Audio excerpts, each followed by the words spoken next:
Dans un monde où vendre 50 omnibus, c'est bien, vu qu'il y en a un ou deux qui sortent par semaine, on arrive à en vendre 50, eh bien on a réussi à vendre 100 omnibus de New Avengers et on est absolument ravis. D'abord parce que 100 exemplaires vendus, c'est absolument gigantesque. Il coûte 90 €, ça fait un chiffre d'affaires conséquent. Alors vous savez, on se met pas 90 € dans la poche, hein. Il y a beaucoup d'intermédiaires et nous sommes juste une des chenilles ouvrières de ce modèle économique. Vous le savez, la tendance est d'aller vers des bouquins qui coûtent plus cher pour créer plus de valeur et pour faire plus de chiffre d'affaires. Nous sommes dans ce monde-là et à moins qu'il se soit passé quelque chose dans la nuit, eh bien, c'est pas prêt de changer. Le monde a changé, il y a beaucoup plus d'omnibus, il y a une crise qui est là, il y a une crise, on parle de moins 12% pour le marché de la bande dessinée sur le premier trimestre. Alors, ça va aller, hein. Le marché de la BD global, il va aller très bien parce que je vous rappelle qu'il y a un Astérix qui sort à la fin de l'année, donc à la fin de l'année, tout le monde dira tout va bien.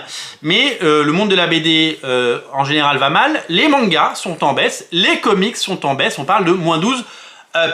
Dans ce monde à moins 12%, nous on arrive à être à peu près stable, donc on s'en sort bien parce que on vous propose du service, des vidéos, on est là pour animer et on arrive à s'en sortir. On a vu, puisque l'info m'a été rapportée, qu'un site que je connaissais pas ou très peu ou de très loin arrêté parce que la concurrence était devenue trop rude et qu'il jetait l'éponge. C'est ça aussi, malheureusement, c'est devoir abandonner et laisser de la part de marché, puisque ces clients, peut-être qu'ils viendront chez nous, peut-être qu'ils iront ailleurs, et certains iront évidemment sur ces grandes plateformes que vous connaissez et qui font tellement de mal au petit commerce de manière générale. Il fut un temps, je pense, qu'on aurait vendu New Avengers à plus de 200 ou 300 exemplaires. Là, on est à 100 exemplaires, c'est très bien. Je ne crache pas dans la soupe. Merci à tous ceux qui l'ont pris chez nous. Merci à tous ceux qui nous soutiennent depuis toutes ces années. Et merci à tous ceux qui découvrent de bons comics avec l'aide de nos vidéos, bien sûr. On est là pour ça. Je pense que certains titres, du fait qu'il y ait énormément de sorties d'omnibus, vous l'avez vu, et c'est pas fini parce que plein d'omnibus ont été annoncés, hein, que ce soit Predator, que ce soit les Ultimates, il y a plein d'omnibus qui arrivent dans les prochains mois chez Panini, c'est pas fini, c'est une tendance, les omnibus ça marche bien. Alors globalement, on vend plus d'omnibus qu'il y a 3 ans, c'est une évidence. On vend beaucoup plus d'omnibus. Le fait qu'il en sorte 20 dans le premier semestre et qu'on en vende au moins 50 de chaque, eh bien, vous faites l'addition. Il y a 4 ans, par exemple, il y avait 0 omnibus au premier semestre. Donc, forcément, on vend plus d'omnibus. Donc, ça a fait du bien au marché. Mais on n'en vend que 50. Là où Ultimate Spider-Man, je vous rappelle qu'on en a vendu 1200 du tome 1 et plus de 500 ou 600, j'ai plus le chiffre exact en tête, du tome 2. Moi, je pense que certains titres comme Ultimate X-Men ou New Avengers, vu qu'ils sont sortis à peu près à la même époque, au début des années 2000, c'est des bouquins qui ont été édités plein de fois, que vous avez ou que vous n'avez pas dans votre collection, mais ce sont des bouquins qui sont demandés, qui étaient demandés par tout le monde. Je vois le Fantastic Four de Jonathan Hickman, il a été réclamé, il était numéro 2 des demandes, on n'en a pas vendu 100. Et d'ailleurs, on n'en vend quasiment pas, on en vend un de temps en temps, c'est très bien. Mais c'est pas un bouquin qui a fait le raz-de-marée attendu. Et c'est vrai que, bon, Spider-Man, ça marche toujours très bien. Spider-Man, c'est une sorte d'anomalie. La saga du clone a cartonné, Ultimate Spider-Man a cartonné, Miles Morales a cartonné, le Compendium a plutôt bien marché de Ultimate Spider-Man. Spider-Man, ça reste Monsieur Omnibus, ça c'est une évidence. Mais je pense que Ultimate X-Men, on en a vendu 200 de mémoire. Ultimate X-Men, c'est un très très bon chiffre encore. Ultimate X-Men, on aurait pu en vendre 3, 4, 500. Alors, à quoi c'est dû ? Est-ce que c'est dû au fait qu'il y ait trop d'omnibus et donc du coup il faut faire des choix? Est-ce que c'est dû au fait que vous qui regardez ces émissions et qui nous suivez et qui êtes passionnés, vous dites X-Men, moi je l'ai déjà en Deluxe donc je ne vais pas le racheter, donc c'est tout à fait possible et moi je peux le comprendre, j'adore les Deluxe donc quand j'ai les Deluxe je rachète pas forcément un omnibus. Est-ce que c'est dû au fait que on a ouvert une brèche, c'est-à-dire que quand on a fait ce carton sur Ultimate Spider-Man, eh bien, honnêtement, on allait dans les magasins culturels ou on allait dans les librairies, on voyait très très peu d'omnibus, il faut le dire, hein. Dans les librairies, déjà, qui ont un rayon comics grand comme une boîte à chaussures, il n'y avait pas d'omnibus. Dans les librairies BD, il y avait quelques omnibus. Là maintenant, vous allez dans les librairies, il y a beaucoup d'omnibus. On a ouvert la boîte de Pandore avec Ultimate Spider-Man. Je sais que les libraires de France regardent ces vidéos, je sais que y a des chefs de rayon qui regardent ces vidéos, ça leur donne des idées, ils achètent, ça marche, j'en commande. Ça a créé des ruptures par le passé. Aujourd'hui, le fait que quasiment aucun titre, à part Conan par exemple, par Kurt Busiek, soit en rupture, il y a moins d'urgence à acheter les titres. Et je peux le comprendre. Il y avait une urgence à un moment et on me l'a reproché. Ouais, tu pousses à la conso, etc. Mais oui, mais il y a des bouquins qui sont tombés en rupture. Last Ronin, qui n'est pas un omnibus, je vous ai dit, achetez-le pendant qu'il est dispo. Et s'il est dispo, on y va, quoi. Clairement, il ne faut pas avoir peur de prendre le bouquin quand il est dispo, parce que sinon, vous le savez, il y a des spéculateurs qui veulent les vendre 3 fois le prix sur Vinted et ailleurs. Donc à quoi est dû le fait qu'on vende beaucoup moins? Comme je vous le dis, sur certains titres très pointus, des choses comme Marvel Horror ou des choses comme Miracle Man, je comprends qu'on est à un niveau décent de vente. Mais sur des titres comme New Avengers ou des titres comme Ultimate X-Men, je pense qu'on avait les jambes, comme on dit en anglais, the legs, pour aller en vendre plus. Alors, on en vend, on a vendu du Ultimate X-Men cette semaine et la semaine dernière. Ça, on en vend tous les jours depuis sa sortie. Ça va se tasser au bout d'un moment, vous le savez, parce qu'il y a d'autres sorties qui arrivent en mai, et que vous allez vouloir aller vers les nouveautés. C'est un marché qui est drivé par la nouveauté, on le sait. Donc du coup, c'est toujours très compliqué de penser ce marché. Oui, on vend plus d'omnibus, donc on va pas se plaindre, mais on aimerait mettre en avant et on aimerait voir le succès d'autres omnibus. Alors peut-être que Ultimate X-Men et New Avengers ont marché ailleurs. Le fait que tous les libraires qui ne prenaient pas d'omnibus, au lieu d'en prendre un qui se vend, on en est débarrassé, on passe à autre chose, eh bien ils en ont pris 3 et ils arrivent à en vendre 3, ou 2, ou 4. Eh bien peut-être que du coup, la masse s'est répartie dans toute la France, et si ça profite à des petits libraires, eh bien même si ça ne rentre pas dans nos activités, tant mieux, parce qu'un petit libraire, ça doit exister en centre-ville. Moi, je prends un plaisir fou à aller dans les librairies à Chartres, à Rambouillet, à Orléans. Je suis allé dans la magnifique librairie d'Orléans. Je suis allé à Périgueux. Je suis allé dans la magnifique librairie de Bergerac, qui n'est pas une librairie BD, mais qui est une librairie avec un très bon rayon BD et comics.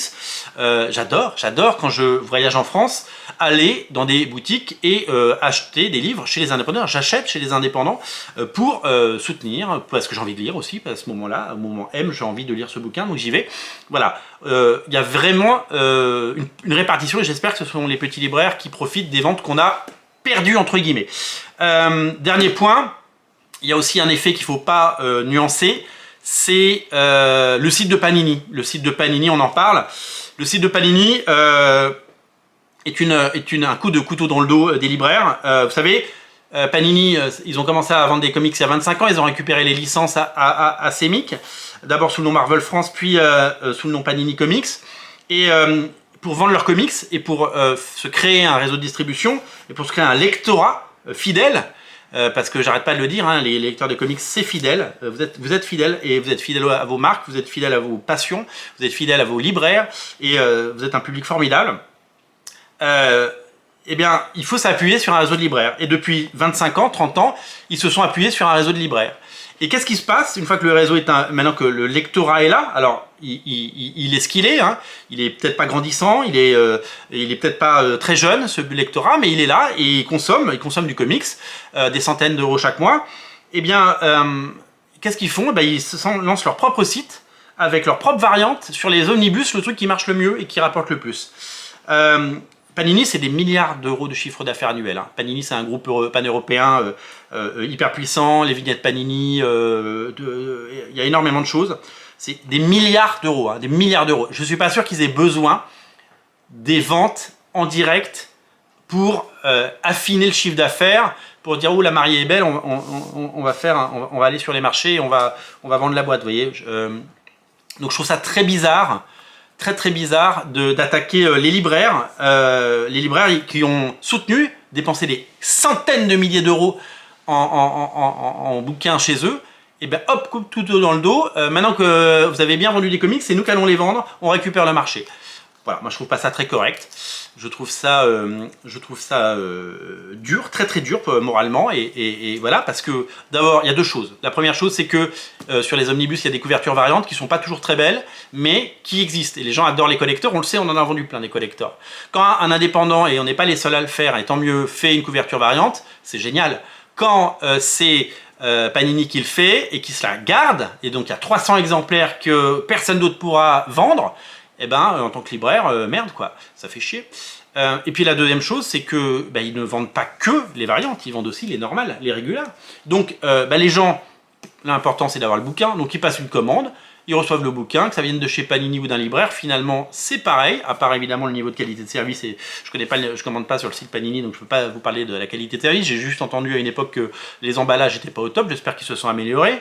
En gros, on se dit que c'est hallucinant de voir que en fait, il y a une règle de base dans le commerce. Moi, je fais du commerce depuis 25 ans. Il ne faut pas être concurrent de ses propres clients. C'est-à-dire, les clients de Panini, c'est pas c'est pas vous qui regardez. Les clients de Panini, c'est les libraires. C'est eux qui commandent les bouquins. Et si vous concurrencez les libraires, si vous concurrencez vos clients, ils vont arrêter quoi. Je veux dire, et ce serait normal d'arrêter à un moment, de dire écoutez, vous m'avez fait un enfant dans le dos, voilà.